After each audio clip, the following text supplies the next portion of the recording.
Lástima que ya no está Ibargüengoitia con nosotros para que nos cuente la historia de cómo un certamen de belleza como de Miss Universo, de la coronación de México en Miss Universo, se llegó a la caída del fiscal general de la República. Hubiera sido una gozadera. O que ya no está Luis Espota para hacernos la tercera parte de Casi el Paraíso, en donde la hija de un oligarca tabasqueño ligado al régimen fue coronada princesa de belleza a partir de la impunidad que le dieron, o también gracias a la impunidad que le dieron al dueño del concurso, que era traficante de huachicol, de combustible, de armas y de drogas. Y no es que yo me lo esté sacando de la chistera, es lo que está en la investigación de la Fiscalía General de la República. Pero ¿ustedes se acuerdan cómo un día antes de que se votara la reforma judicial le quitaron todas las órdenes de aprehensión a la familia Yunes? Bueno, pues un día antes de que coronaran a Fátima Bosch, de la que por cierto tengo buena opinión, me parece que es una mujer muy bella, muy inteligente, muy preparada, tiene capacidad, tiene presencia, etcétera. No es contra ella, ¿no? Pero aquí hay todo un juego, una red, un entramado que ensució todo. Lo mejor que puede hacer Fátima Bosch es renunciar al premio y a la corona de Miss Universo, porque ya todo está podrido. Porque resulta, como les decía, que así como a los Yunes les quitaron todas las órdenes de aprehensión un día antes de que se votara la reforma judicial para que cambiara su voto el senador, pues aquí un día antes de que coronaran a Fátima Bosch, aceptaron o le dieron el estatus de testigo protegido, testigo colaborador, ese es el término, testigo colaborador, a Raúl Rocha, el dueño de Miss Universo, para que no pisara la cárcel. Es curioso cómo, ya teniendo orden de aprehensión, entraba y salía del país y no tenía problemas. Y acá, ¿no? Pero resulta que se levantó la orden de aprehensión. De hecho, detuvieron a un informante que él tenía, a una informante mujer, que él tenía en la fiscalía y que le estaba informando y diciendo sobre cómo iba la investigación en su contra. Pero imagínense, el caso es una de dos. ¿Por qué corren a Gertz Manero? Una de dos, o las dos, juntas. Porque el régimen perdió el quicio con esta segunda filtración del expediente de la Fiscalía. Porque recuerden que de la Fiscalía General de la República se filtró el expediente de los sobrinos del almirante de López Obrador y de todo el huachicol fiscal. Y se acordarán que Claudia Sheinbaum atacó a Loret y Loret le respondió con el expediente de los sobrinos del almirante Ojeda y todo el asunto del huachicol fiscal. Ahí tenía todo el expediente, ¿no?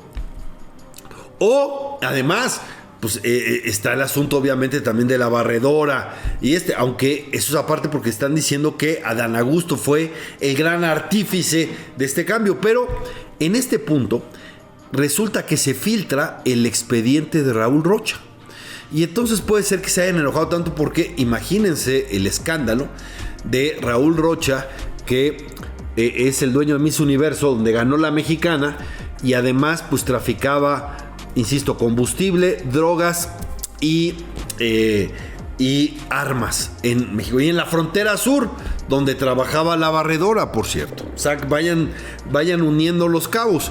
Y además, bueno, lo otro, que es quizás todavía más tenebroso, es que si aceptaron a Raúl Rocha como testigo colaborador, es porque tuvo que dar una información más importante que la que implica él. Es decir, tuvo que poner a peces más gordos que él.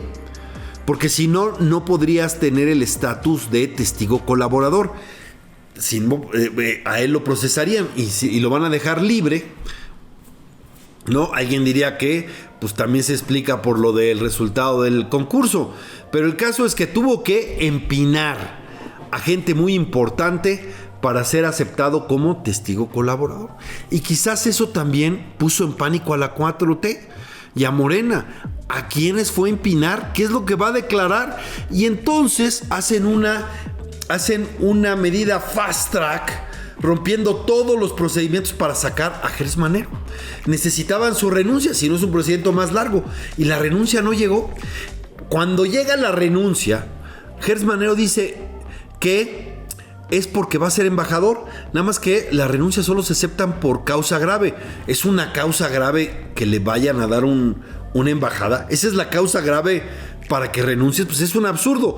Pero además ya estaba citado el pleno del Senado para aceptarle la renuncia cuando todavía no se presentaba, no se sabía. Y entonces ahora resulta que la causa grave es que le dieron una embajada. Más bien le doblaron la manita y le dieron su puente de plata para allá. Gers Manero sabe muchas cosas, le operó muchas cosas a López Obrador. López Obrador llegó a confesar que con Saldívar y Gers Manero planteó, entre otras cosas, la detención del ex procurador del ex procurador de Peña Nieto, Jesús Murillo Caram, ¿no? Eso lo confesó campechanamente, porque ya sabe, López Obrador en las mañaneras le daba por confesar delitos. Ese es el sentido de impunidad. Pero bueno, la buena, dicen, es que se sale Gers Manero, que recordarán que pues de todo el escándalo de cómo persiguió a su familia política. Además está comprobado por Guillermo Sheridan que es un plagiario, plagió, aún así le dieron el SNI nivel 3 y además lo vimos como presionó a ministros de la Corte para que dejaran en la cárcel para que mantuvieran la orden de aprehensión contra su excuñada y a la hija de su excuñada, porque ya había fallecido su hermano, Alejandra Morán, ¿no? Laura Morán y Alejandra Cuevas Morán. Y la Suprema Corte la dejó libre. ¿Y saben por qué la dejó libre? Porque no existía ni siquiera el delito. ¿Y quién fabricó el delito? ¿Quién le hizo ese favor a Gers Manero? Ernestina Godoy, que es la que quieren que sustituya. Ernestina Godoy obedece a López Obrador antes que a Claudia Sheinbaum. Es su... Como dijo López Obrador, sí, es mi fiscal carnala. La puso en la Ciudad de México porque los tentáculos de López Obrador son muy grandes. Aun cuando la puso como fiscal en la Ciudad de México, pero era de toda su confianza. La puso como consejera jurídica para que todo lo que pasara en Palacio Nacional pues se lo dijeran inmediatamente. Y recordemos que Ernestina Godoy, el escándalo que salió en el New York Times, espiaba a los opositores. A Taboada, que fue el candidato, Santiago Taboada, que fue el candidato de la oposición, decía que era un secuestrador para que Telmex le diera toda la información sobre su celular, su ubicación en tiempo real, sus mensajes, sus llamadas, todo eso. Y por supuesto tenía que llegar dos días después la orden del juez, que nunca llegaba. No solo fue a Taboada, fue a muchos más, a Alessandra Rojo de la Vega y a otras, también los espió, ¿no?